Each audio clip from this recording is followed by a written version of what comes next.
Tobi Arayomi and I'm CEO of Wealth Mental Gold. It's always a pleasure to get to be in front of you, to be in front of the screen and discuss some topics that are so near and so dear to my heart. One of the things that I've been thinking about lately that I wanted to discuss is business building and being a CEO and what it takes to be a CEO of a company. So many people have been literally asking me, how are you doing what you're doing? How are you finding the time? How are you creating the kind of buzz? How do you get motivated? How do I break procrastination out of my life and actually get myself to the place where I can start moving forward and doing what I'm meant to be doing? And I think a few things. I want to keep these sessions really short.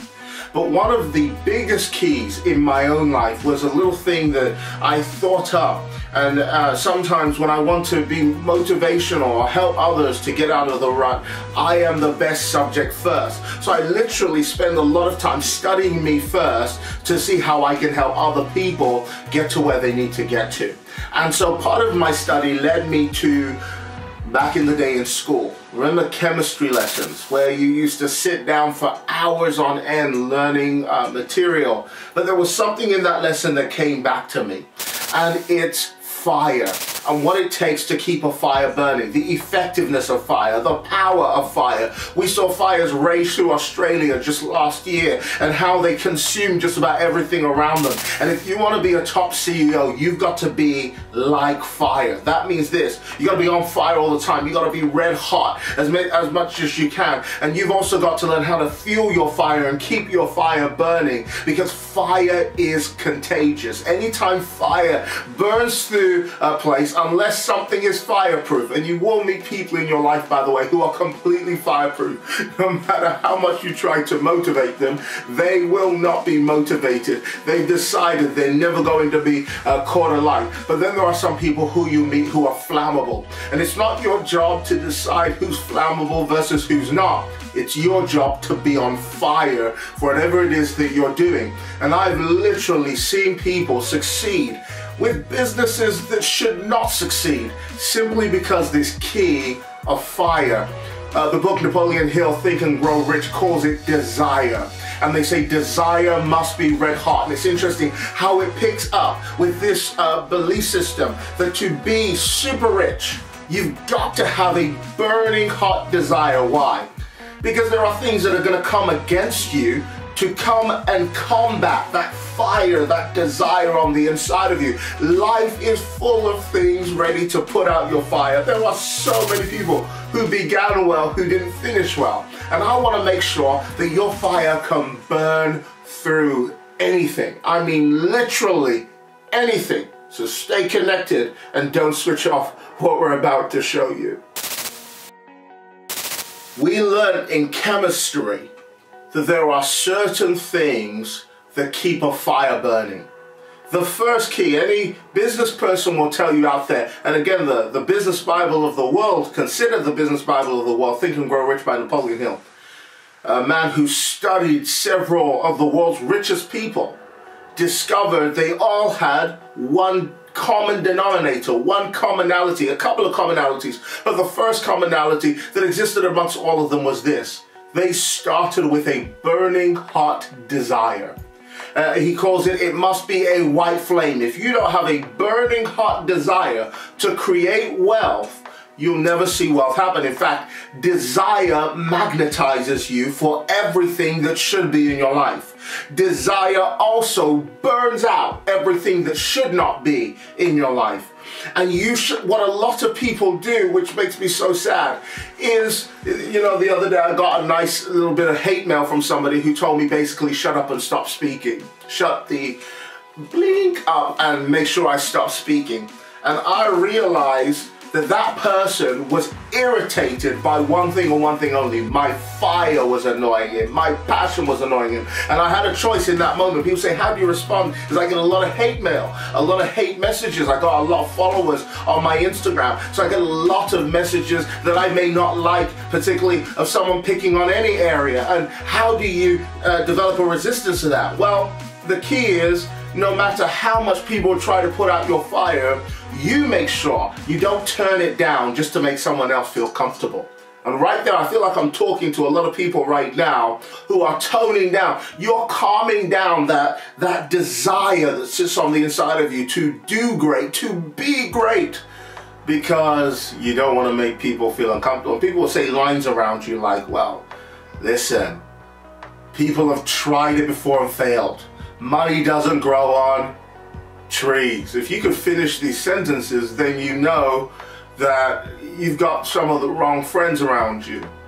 Well, you're doing what you're doing, it's risky. And you know, our friends tried it before and they didn't succeed. And I know this person tried it and they didn't succeed. I can honestly tell you without a shadow of a doubt that no matter what you put your hands to, it cannot fail so long as you've got desire. I've seen people sell air. I'm not joking. They swabbed air in the sky and sold it for multi-million pounds. Selling air, nothing else. But these guys have burning desire. And can I tell you what your customers buy if you want to be a top salesperson? Your customers buy your desire. And desire does not have to be charismatic. It doesn't have to be crazy. But people can sense your desire. They can sense its undertones, and desire must be unapologetic. So this is important to note. Desire is like fire, and I want to give you the first component, and what I would say is probably the most important component of this triangle of combustion. Remember, back in science they told us fire needs oxygen, fuel, and it needs heat in order to keep burning. Same thing is with you out there, CEOs. You need oxygen, you need heat, and you need fuel. And what I want to talk to you about in these few videos, short videos, is the oxygen, the heat, and the fuel of the CEO. Let's begin with oxygen. What is the oxygen that keeps a CEO going? What's the oxygen that keeps a CEO burning? You've got to discover what it is you want. A lot of people say it like this: discover your why. I actually don't really like the statement too much, discover your why. I found when I was writing down my whys, I did what a lot of people do, especially if you're like super religious. A lot of people do this. They morally police, or they, in fake humility, diminish what they want because of why they want it. And I would rather that the lion was out in the safari that had to be tamed than taming a lion that's grown up in a zoo. There's no fun in that. I would rather hold back the untamed desires rather than further taming your already boring and tamed desires. So I want to discover not why you want it, what's your why. First I want to know, what do you want? What do you want? What do you desire? I say this a lot to even like my Christian people. I love the Bible because it doesn't say what do you want when you pray, what do you need when you pray. In fact, we get so bored, caught up on what we need. And I think even God says that somewhere, that you have little faith if you keep talking about what to eat and what to wear. And people who talk about what they need are only intending to go through life surviving. But people who talk about what they want are going to go through life thriving. And that's the difference that I want to bring you to. Are you going to live in a need life, basically surviving, or are you going to move to thriving? And thriving means that you have more than you need. And having more than you need isn't a bad thing. It means that you get to help a lot of people. This is why I don't get into why. I first want to tap into your abundance, not into your lack. I want to tap into your abundance, not into your poverty mentality. And if we keep talking about what you need, we're going to get stuck on the poverty stuff. But if I talk about what you desire, I'm going to access that part of you that's keyed into abundance. So how do we connect to that abundance mentality? First, you got to tell me what you want. You got to tell me what you want. And you've got to be obsessed about what you want your life to be like. Don't be these hey sarah sarah people. Don't be on a boat that doesn't have a motor on it. It just has a sail, and you're going to go wherever the wind takes you, because we all know life is full of uncertainties and you just go wherever the wind takes you. No, set your course. just like you would a sat nav in a car. Determine where you want to go. What you want is so important before who you marry or who you're going to connect with or where you want to live. The first question you got to ask yourself before you ask these important questions: where do I want to live? What school do I want to go to? What do I want to study? Who do I want to marry? You've got to discover what you want. Because if you marry somebody who doesn't want the same things you want, but they look real good, guess what? That marriage isn't going to last. If you go to school without first discovering what you want, you're going to waste a lot of money on your student loan. It's so important. School has taught us subject after subject, preparing us for a world that doesn't exist or preparing us only to survive. But I want to talk about, what do you want? What are you going to connect with that's going to open up this abundant life? This thing is not going to happen by accident. You'll either have you will either live according to your desire or your displeasure. And some of you right now getting what you want. What you want is connected to desire and displeasure. Right now, some of you have defined your life by what you don't want. I don't want to be without a job. I don't want to be without money. I don't want to be without friends. I don't want to be without companionship. So guess what? You get all the things you don't want, but at least you get to survive. But then there are some of you who are adamant with life. I think somebody said life is an illusion. I think it was Einstein. Life is an illusion, albeit a very persistent one. Life will persist to you that you can't have the things that you want.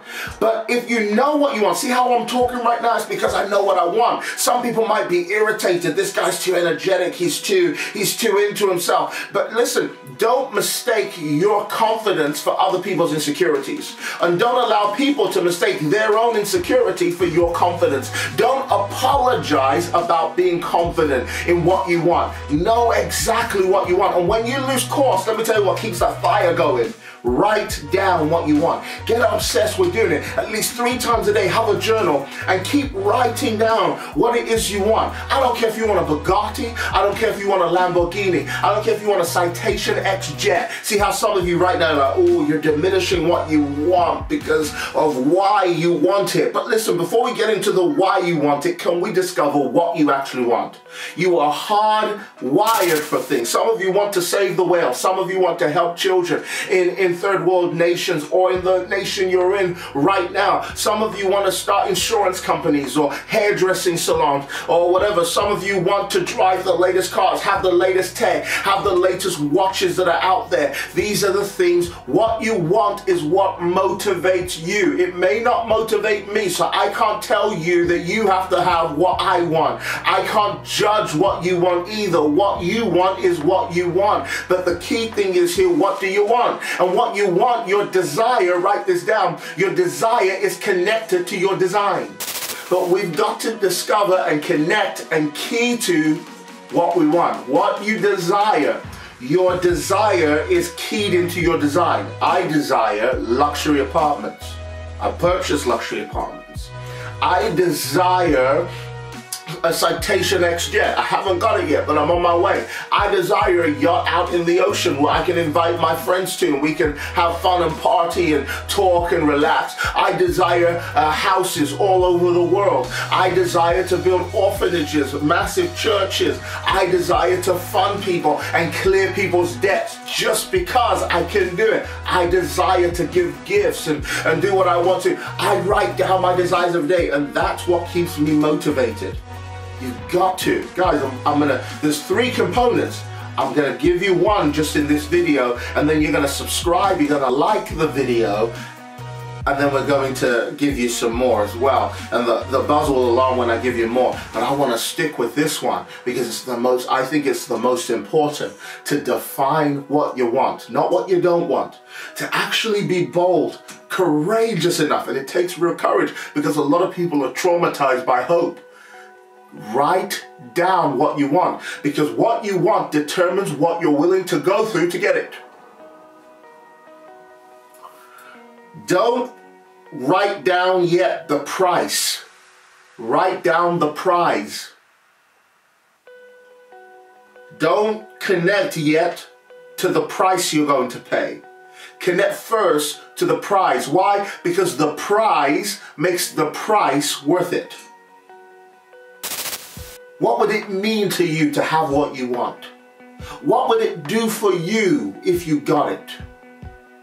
How would it make you feel when you finally got the thing that you really wanted, you were really keyed in, you wanted? What would it mean to you to have exactly what it is that you want? What would that mean?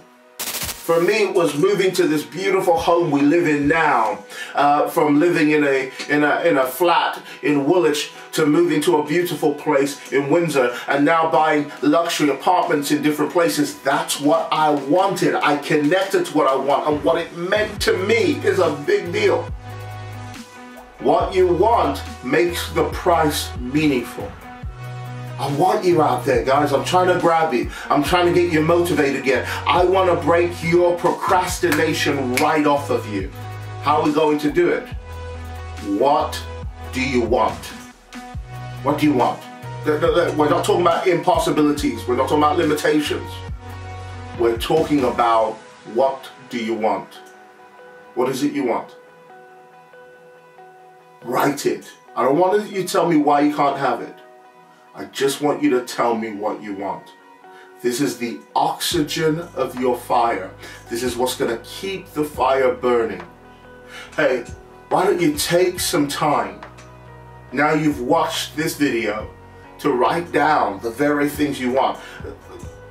There are so many challenges going on right now because we're in COVID-19 season. I'm sure in 10 years time people wonder what that is, or 20 years time history would have forgotten, but we're right now in the midst of an epidemic, a pandemic in our world with coronavirus, and people are at home right now doing challenges online like kicking tissue paper up and down in the air or dancing. Why not, instead of wasting your time doing all those things which are fun, do them on the side?